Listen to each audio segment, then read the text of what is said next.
Hi everybody, I'm Ryan. Today we're going to talk about mono white hammer in Modern. Notice the version of the hammer deck that has gained popularity over the course of the past few weeks. And we're going to be looking at the deck, looking at the play patterns and the card choices in this video. So let's jump into it. So this is my mono white hammer deck.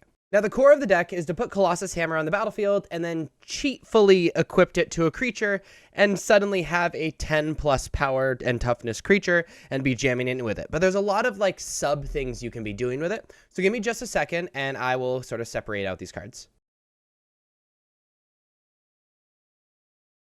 All right, the deck at its core, like I said, is to put Colossus Hammer on the battlefield and then put it on a creature and it suddenly be massive. Now, the ways that we do that, the simplest way is Sigarda's Aid is a 1-mana enchantment. This is you may cast aura and equipment spells as though they have flash, and whenever an equipment enters the battlefield under your control, you can attach it to target creature you control.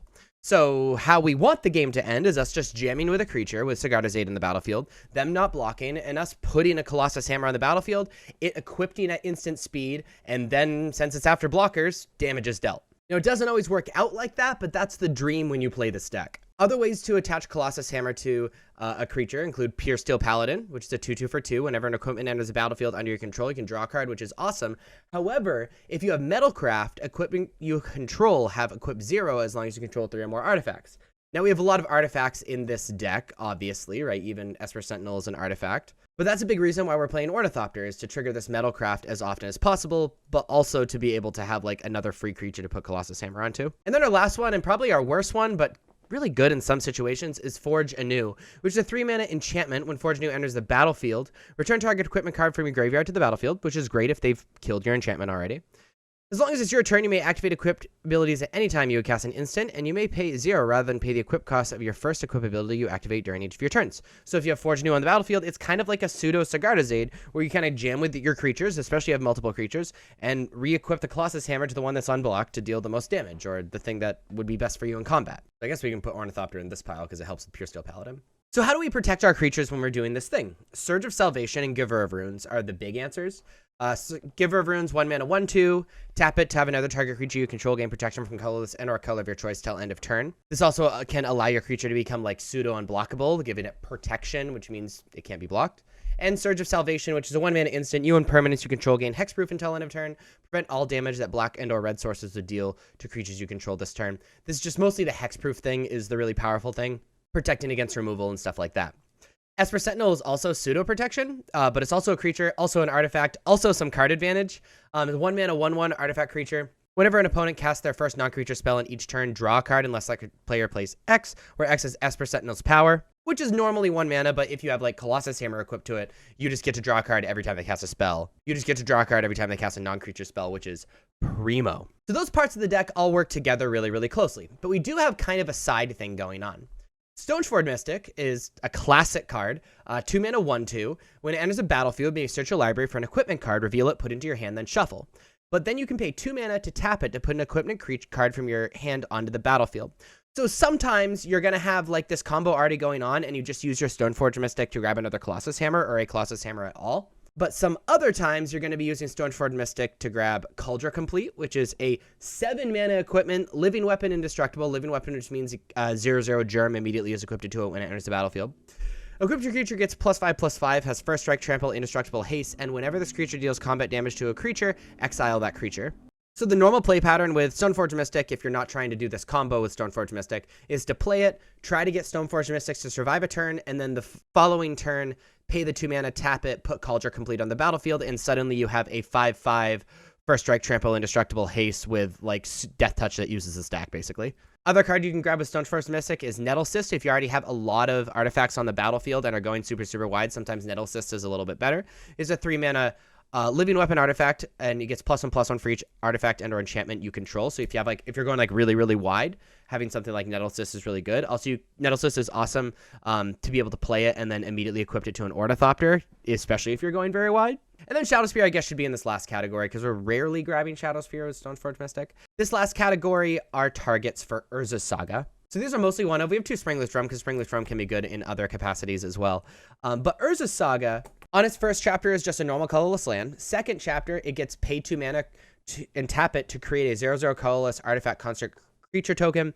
With this, creature gets +1/+1 for each artifact you control, which again is another sub-win condition. Its third chapter is where you sacrifice it to search your library for an artifact card with cost 0 or 1 and put it on the battlefield, then shuffle. And these are the 1-cost artifact cards, and I suppose Ornithopter as well, that we can grab off of Urza Saga's last chapter.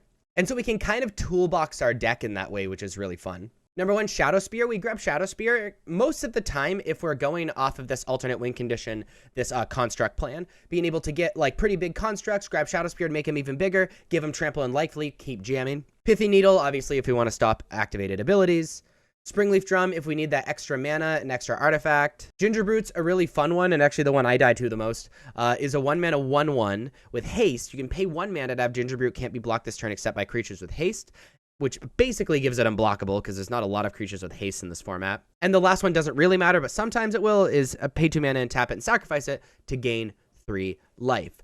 So, you know, if you're going wide or whatever and you need to get through some damage and you like have the Colossus Hammer combo or something like that, having Urza Saga grab Gingerbrute, equip Colossus Hammer, jam, ends a lot of games. And Paradise Mantle is obviously another great one if you just need the extra mana, if you have the creature, especially equipping to like an Ornithopter or something like that. A equipped creature has tap, add 1 mana of any color, turns into a Birds of Paradise. And being able to toolbox your deck in that way while you're also like working towards an alternate win condition is super, super good. Other kind of nuances with this deck, Inkmoth Nexus is obviously great when you can connect with a Colossus Hammer because it's a one-hit kill. However, Colossus Hammer makes them lose flying. But there's a really interesting thing where if you activate Inkmoth, equip Colossus Hammer, it loses flying. You can then activate it again because it doesn't lose that ability to give it flying again and be able to attack. So that's just like a cool combo you can do with Inkmoth Nexus if you have the mana to do so. Also, notice we're playing Ameria's Call. There's not a ton of cost to playing Ameria's Call. We don't mind playing 3 life. We're normally the aggressor anyway. But if we get super flooded, sometimes you make the Angels. But most of the reason we're playing Ameria's Call is for the sideboard Solitudes. Speaking of, let's go to the sideboard. It's just another card to pitch to Solitude.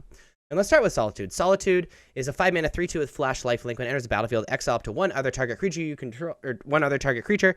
That creature's controller gains life equal to its power, and you can evoke it to exile a white card from your hand.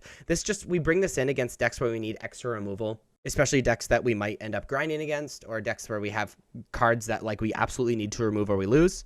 And we can benefit from having Ameria's Call being a free pitch spell to Solitude.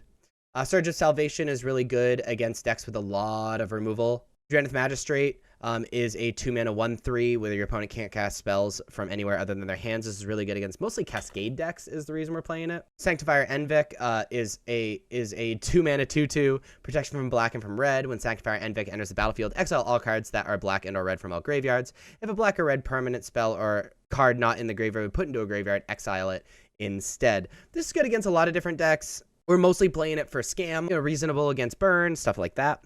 Pithy Needle, again, activated ability stuff, and Nettle Cyst for these decks that we might end up stalling against. So there you have the look into Mono White Hammer in Modern. If you like this video and want to see more videos like this, please be sure to like and subscribe. Check me out on social media. Links are above me and in the description. Thank you so much for watching. I'll see you next time. Bye-bye.